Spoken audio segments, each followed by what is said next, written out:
दुनिया भर के देशों में भारत ने संसदीय प्रतिनिधिमंडल भेजा। असदुद्दीन ओवैसी इसी प्रतिनिधिमंडल का हिस्सा थे।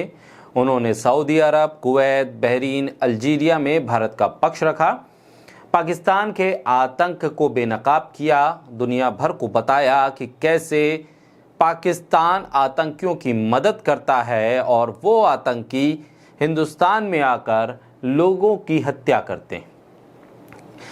लगातार असदुद्दीन ओवैसी पाकिस्तान को फटकार रहे थे, पाकिस्तान के शासकों पर तीखे तंज कर रहे थे और अपने शब्दों के जरिए, अपनी भाषा के जरिए, अपने वक्तव्यों के जरिए वहां के आतंकी इंफ्रास्ट्रक्चर के लिए जिम्मेदार वो पाकिस्तान को ठहरा रहे थे।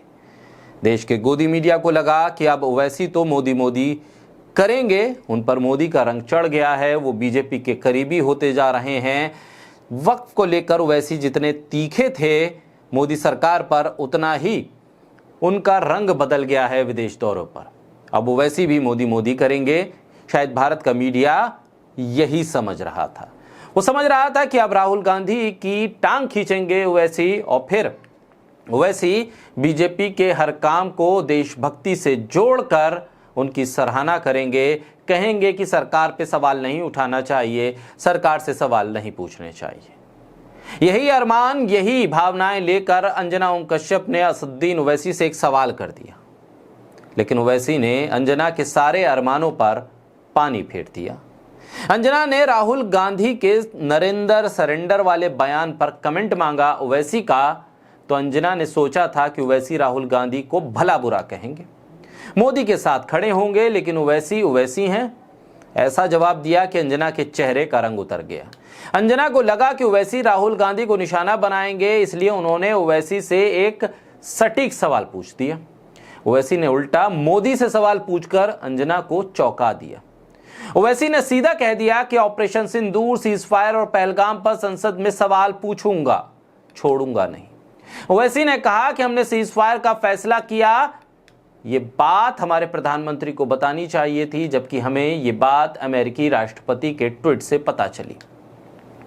दरअसल राहुल गांधी ने एक भाषण के दौरान ट्रंप के ट्वीट और प्रधानमंत्री मोदी और ट्रंप के बीच बातचीत को लेकर नरेंद्र सरेंडर जैसे शब्दों का इस्तेमाल करते हुए ये बताने की कोशिश की थी कि अमेरिका के इशारे पर यह सीजफायर हुआ है। अब यही सवाल अंजना ने असदुद्दीन ओवैसी से पूछा कि भाई बताइए कि राहुल गांधी ने सही कहा या नहीं कहा, प्रधानमंत्री के लिए ऐसा कहना चाहिए था या नहीं कहना चाहिए था। ओवैसी ने कहा कि राहुल की बात तो आप कांग्रेस से पूछिएगा, कांग्रेस के सांसद से पूछिएगा, कांग्रेस के प्रवक्ता से पूछिएगा, लेकिन मैं असदुद्दीन ओवैसी ये जरूर जानना चाहता हूं कि प्रधानमंत्री को बताना चाहिए था कि सीजफायर हुआ है, उसकी जगह अमेरिका के राष्ट्रपति के ट्वीट से भारत को अगर ये पता चलता है तो सवाल तो ये मैं संसद के भीतर भी पूछूंगा। अब ओवैसी का जवाब सुनने के बाद अंजना के होश फाख्ता हो गए। उन्हें लगा कि गलत सवाल पूछ लिया। उन्हें लगा था कि ओवैसी से जब सवाल पूछूंगी, अभी विदेश दौरे से लौट के आए हैं, सरकार की बड़ाई करके आए हैं, तो हो सकता है कह दे कि राहुल ने गलत कहा, मोदी के साथ खड़े हो जाएं, मुझे टीआरपी मिल जाएगी और फिर मैं राहुल और कांग्रेस को घेर दूंगी एकदम। लेकिन हुआ उलट।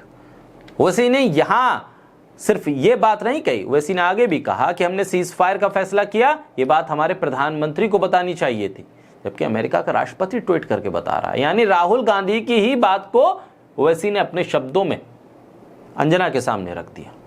अरब देश के प्रतिनिधिमंडल दौरे से लौटने के बाद एमआईएम के सुप्रीमो ओवैसी ने आज तक पर अंजना ओम कश्यप को एक इंटरव्यू के दौरान यह भी कहा कि अगर देश में मॉब लिंचिंग होगी तो हम बराबर बोलेंगे, बकरीद पर गौ रक्षक मैदान में उतरे जाएंगे तो हम बोलेंगे, महाराष्ट्र के मंत्री की बकवास पर भी बोलेंगे, देश की बात है तो देश के भीतर बोलेंगे, यानी छोड़ेंगे नहीं। अब अंजना को लग रहा है कि शायद वो ज्यादा अरमान पाले बैठी थी, वो ज्यादा भावुक हो गई थी, सरकार के लिए एक और मोदी भक्त खड़ा करने के इंतजार में थी अंजना। लगा था कि ओवैसी के ऊपर अब सवालों की बौछार ऐसे करूंगी कि वो कहने लगेंगे कि मोदी है और मोदी है तो मुमकिन है, लेकिन हुआ उलट कि अब ओवैसी अपने पुराने रंग में दिख रहे हैं। ओवैसी से यह सवाल भी पूछ लिया कि आप पहले तो इतने देशभक्त नहीं थे, अब बहुत ज्यादा देशभक्त हो गए। ये बेहुदा सवाल भी अंजना ने पूछा। यानी ओवैसी की देशभक्ति पर भी वो सवाल खड़े कर रही थी। वो ये कह रही थी कि अब आप पाकिस्तान मुर्दाबाद कहते हैं, हिंदुस्तान जिंदाबाद कहते हैं। यानी अंजना ये कहना चाहती थी कि ओवैसी पहले पाकिस्तान जिंदाबाद कहते थे क्या? अंजना ओवैसी को देशभक्त नहीं मानती थी क्या इस टूर से पहले, इस प्रतिनिधिमंडल के जाने से पहले, कि अंजना ओम कश्यप के दिलो दिमाग में यही था कि ओवैसी क्या देशभक्त नहीं है? ये बेहूदगी भी अंजना के शब्दों में, अंजना के सवालों में दिखी, लेकिन ओवैसी ने अपने ही तरीके से काउंटर कर दिया। ऐसा काउंटर किया कि अब अंजना दोबारा ये हिमाकत नहीं कर पाएंगी।